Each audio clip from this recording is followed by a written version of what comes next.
semua cinta buatan Padahal kalau Spider-Man itu 4.000 aja gitu ya, 1.000-nya itu bisa buat film itu lokal gitu, nggak rugi juga gitu loh. Spider-Man lebay banget sih gitu ya. Wah ya kan bersaing fair dong, pasar bebas ya kan? Nggak cuy, jangan sampai pasar Spider-Man mengganggu pasar lokal dan indie kayak gitu. Sangat naif. Sutradara bisa atau produser bisa sibuk bikin konten Instagram. Ini apa keluhan yang genuine dari para filmmaker. Aduh, gimana mau ini apa besar ya, saya masih ini nih ngurusin Instagram kontennya buat promosi film.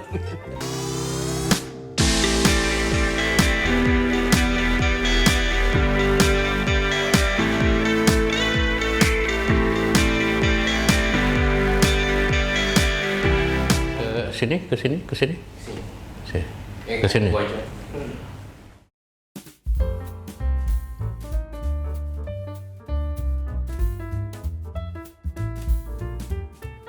Seru sih, sekarang ini film Indonesia memasuki fase atau tahun yang sangat menonjol keragaman ya. Yang menonjol itu keragaman. Jadi hal ini sebetulnya sudah kelihatan di beberapa tahun sebelumnya, katakanlah 5-10 tahun terakhir. Misalnya dengan hadirnya film-film berbahasa daerah. Ya, misalnya Yowis Band itu salah satu puncak komersial kan. Terbukti sampai bikin 4 ya. Jadi trilogi plus 1 finalenya gitu. Jadi 4. Dan yang 4 itu beredar di tahun 2021 gitu. Nyaris barengan, jadi berurutan gitu. Angkanya mungkin tidak sefenomenal Warkop Reborn gitu ya, dari segi perolehan penonton. Tetapi dalam konteks pandemi dan bahwa ini film ini punya pasar yang ternyata baru gitu ya, yaitu pasar masyarakat berbahasa ngapak. Ngapak apa ini Surabayaan ya, lupa saya. Jadi ada yang ngapak, ada yang Surabayaan, itu muncul di film-film Indonesia. Jadi 5-10 tahun terakhir ini itu salah satu indikasi keragaman itu sudah muncul. Walaupun secara garis besar ya masih formula aman. Misalnya horor dan komedi yang coraknya tertentu, pasarnya remaja. Itu juga menarik sih sebetulnya, dari segi pasar, tingkat kepercayaan pasar terhadap film lokal itu tinggi. Jadi terutama 2019 itu sedang ada peningkatan. Saya agak lupa angka-angkanya, tapi kalau kita lihat perolehan penonton keseluruhannya untuk film Indonesia 2019 itu udah sampai di atas 50 juta penonton. Dan film terbanyaknya udah balik masuk ke angka juta-juta juga gitu, 1 juta, 2,5 juta gitu kan. Itu hal yang pernah dicapai di tahun 2008, tapi kemudian turun lagi di 2009 dan 2010. Nah, pada masa puncak awal di sesudah reformasi ya, 2000-an gitu, pernah jadi target tuh untuk mendapatkan penonton 2 juta gitu ya. Tapi batas minimalnya 300.000. Tapi begitu terpuruk lagi, targetnya 300.000 gitu. Jadi, waduh, batas bawahnya yang nggak jelas, bisa cuma 6.000 penonton gitu kan. Sedih juga gitu. Naik lagi. Dan memang ketika pasar filmnya itu didefinisikan, oh buat ABG misalnya cinta remaja, horor-horor yang remaja gitu ya. Di seluruh Indonesia ada riset waktu 2019 itu menunjukkan di rentang usia demikian kepercayaan terhadap film lokal itu tinggi. Ya preferensinya anak-anak muda ABG justru nonton film yang lokal gitu. Jadi horor lokal karena melihat wajah kita kan, wajah ketakutan kita. Remaja juga cinta remaja juga. Jadi film yang tokohnya dewasa, kalau cinta-cintaan dibikinnya logikanya remaja juga gitu kan. Jadi betul-betul kebangun tuh pasar remaja. Cuma persoalannya kemudian nomor 1 orang tidak menonton film Indonesia ternyata karena tidak ada bioskop. Jadi kita tahu ada problem masalah tidak meratanya bioskop di Indonesia. Jumlah layar yang banyak mayoritasnya ada di Jabodetabek. Nah, problem infrastruktur itu masih mewarnai, tapi kemudian ada satu variabel, yaitu OTT. Nah, OTT ini kemudian menjadi sangat melejit di pandemi 2020 berlanjut sampai 2021. OTT itu adalah apa namanya service platform digital ya untuk putar film, kayak misalnya yang global kan Netflix, HBO gitu kan dan sebagainya, Disney, Hotstar, yang juga ngambil film-film lokal. Tapi OTT lokal kayak View, Video, Maxstream gitu itu, Genflix gitu itu banyak ngambil film-film. Even GoPlay itu bahkan memberikan ruang khusus untuk film-film indie. Nah, satu catatan untuk film indie, di situ juga ada keragaman tematik, storytelling, style, ya, estetik. Itu dieksplor di ranah indie yang biasanya produknya adalah film-film pendek. Dan itu dikasih ruang banget di GoPlay gitu misalnya. Nah, banyak dari mereka kemudian masuk ke ranah industri ya, misalnya Four Colors. Itu sangat sangat menang ya di tahun 2021 ini. Karena dia memproduksi baik Uni maupun Lost Man, Bobroto. Dua-duanya meraih pasar lumayan, tapi Uni itu produk yang memang sifatnya itu dekat dengan akar indie-nya mereka gitu. Jadi Camilla Andini misalnya kan film-film yang personal dan kalau di Eropa dia masuk ke jalur pasar art house cinema. Art house cinema itu kalau di sini kan diledekin ya. Jadi film festival gitu. Kalau pembajak DVD itu kan maksudnya film susah gitu kan, atau film yang nggak laku tapi dapat penghargaan banyak. Tapi sebetulnya art house cinema itu satu jalur distribusi. Dia punya logika pasarnya sendiri. Nah, festival-festival adalah salah satu bagian dari infrastruktur pemasaran yang khusus ini gitu. Di Eropa, Amerika juga ada, di Asia misalnya kayak Jepang atau Korea gitu, itu banyak jalurnya terbangun. Di Indonesia, jalur itu tidak terbangun karena justru mainstreamnya pun juga kurang terbangun gitu. Misalnya nggak ada jalur distribusi yang kuat, bioskop tidak merata. Nah, itu semua menyumbang pada faktor seringkali problem pasar kita terlalu seragam. Nah, ketika ada keberagaman itu sangat berharga. Nah, kita lihat misalnya di nominasi FFI itu kelihatan beragamnya. Ada film Jakarta versus Everybody, ada Preman, di tahap awal ada Aum yang cukup eksperimental. Lalu banyak festival juga di luar FFI. Cuma saya ini disclaimer, saya sebagai salah satu juri juga termasuk yang bertanggung jawab soal ini.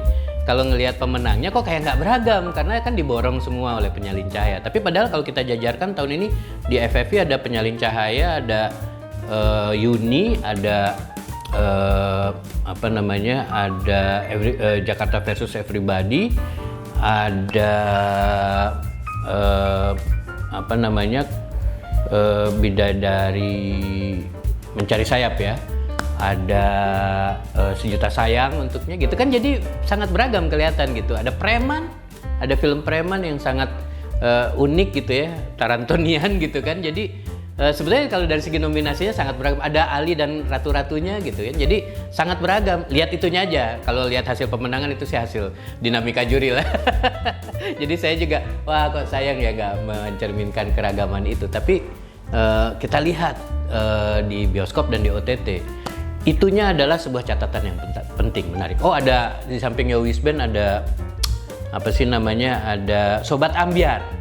Sobat Ambyar juga dibikin secara sangat baik ya untuk genre itu gitu. Dan rasanya 2021 setelah 2020 dihajar pandemi kayaknya kosong, kok muncul dan kiprah di global market, dalam artian di festival dapat penghargaan. Biasanya kan film-film yang mendapatkan nominasi atau bahkan menang seperti Uni, lalu filmnya Tumpal Tampu Bolon ya, film pendek itu punya nilai ekonomi loh, itu dia dibeli gitu oleh jalur distribusi internasional. Nah, artinya apa? Kita reach to the global market, kita sudah masuk ke pasar global justru karena keragaman lokalnya, karena lokalitasnya gitu kan. Lihat Uni, bahasanya kan bahasa Serang gitu ya, dan persoalannya sangat lokal, tapi kemudian orang melihat oh ini persoalan ini juga bisa kita dapati di mana-mana, tentang perempuan berhadapan dengan sistem yang menyulitkan dia memilih menjadi sepenuhnya merdeka gitu. Juga di balik itu ada masalah urbanisasi misalnya. Nah, yang kayak gitu-gitu tuh kuat banget menonjol. Jadi belum yang di luar FFI kayak seperti Dendam kan nggak masuk ya. Tapi kan dia menang ya di Locarno. Itu juga hal yang menonjol di 2021, kiprah di internasional. Nah, ada beberapa film yang dari segi capaian estetik, capaian bentuk menunjukkan film kita sudah berjalan jauh. Tapi kebanyakan film masih gitu-gitu aja, ya kan? Saya nggak keberatan dengan film kuntilanak. Film kuntilanak lebih bisa bagus. Tapi kalau mayoritas film kuntilanak gitu-gitu aja, gitu ya, atau film pocong gitu-gitu aja, ya jenuh juga pasar. Tapi tanda-tandanya udah bagus, menarik. Oke, tinggal ekosistemnya siap nggak mengakomodasi keragaman ini. Nah, itu pertanyaan yang akan masih muncul. Misalnya ekosistem perbioskopannya, kan elemen ekosistem film itu kurang lebih ada produksi, ada distribusi, ada eksibisi, dan semua saling terkait ya. Eksibisi, lalu apresiasi, lalu edukasi. Di tengah-tengahnya itu ada ekosistem, unsur ekosistem data dan arsip ya. Nah, semua saling harus terkait dan saling membutuhkan harusnya. Tapi misalnya elemen apresiasi, festival cuman sedikit, ya kan? Apakah kita hanya mengandalkan FFI, JAV, Festival Bandung, dan Festival Tempo? Kalau setiap daerah di 34 provinsi ini punya festival film kan nggak apa-apa, sama kayak di sastra juga. Tapi kurang kebangun. Kritik, kan nggak ada medianya yang bisa memberikan penghargaan yang layak buat para kritikus untuk bekerja dengan tenang dan tidak usah mikir proyek. Gitu kan. Jadi sambilan melulu atau hobi. Yang hidup adalah kritikus yang ada di ranah yang bisa dikerjakan sebagai hobi gitu kan, dan kadang bagus juga. Jadi range-nya tuh ragam kritik juga muncul. Range-nya dari yang sangat bagus sampai yang jelek juga belum. Nah, sama kayak filmnya. Jelek aja belum ada banyak. Tapi yang bagus banget melampaui bagusnya kita selama ini dalam sejarah sinema kita banyak. Nah, saya kira keragaman adalah hal yang menonjol dan akan makin mengukuh ya di tahun-tahun ke depan. 2021 menunjukkan bahwa keragaman itu bahkan sudah mengglobal ya. Keragaman sinema Indonesia itu sudah mulai dikenali di pasar internasional. Nah, kalau komersial kan kita saingannya sama Korea Selatan sama Hollywood ya, satu sama India. Besaran industri kita masih belum memadai. Jadi mau bikin film superhero gitu misalnya kayak masih berat banget karena kan modalnya tinggi, setinggi-tingginya modal berapa Indonesia gitu kan. Superhero juga kan 1,6 juta penonton Gundala dengan effort yang segitu gede, sementara pada saat yang sama ada 2 garis biru yang effortnya jauh di bawah itu dalam hal marketing tapi dapat 2,5 juta penonton. Jadi pasar lokal kita masih belum terlalu kalau nyari superhero nyarinya Marvel Cinematic Universe gitu. Jadi masih kayak gitu. Apalagi kan sekarang ekosistemnya nggak terlalu mendukung, misalnya kayak ketersediaan slot layar gitu. Hari pertama Spider-Man No Way Home itu dapat slot 5.250 tayang gitu kan. Sementara Juni waktu itu jadinya 250, padahal dia baru seminggu beredar, sebelumnya itu 600-an, jadi 250. Hari kedua slotnya si Spider-Man No Way Home itu 5.000 slot, si film Juni itu langsung 150 karena masuk Yowis Band finale. Jadi disuruh bersaingnya dengan sesama lokal, bukan dengan Spider-Man.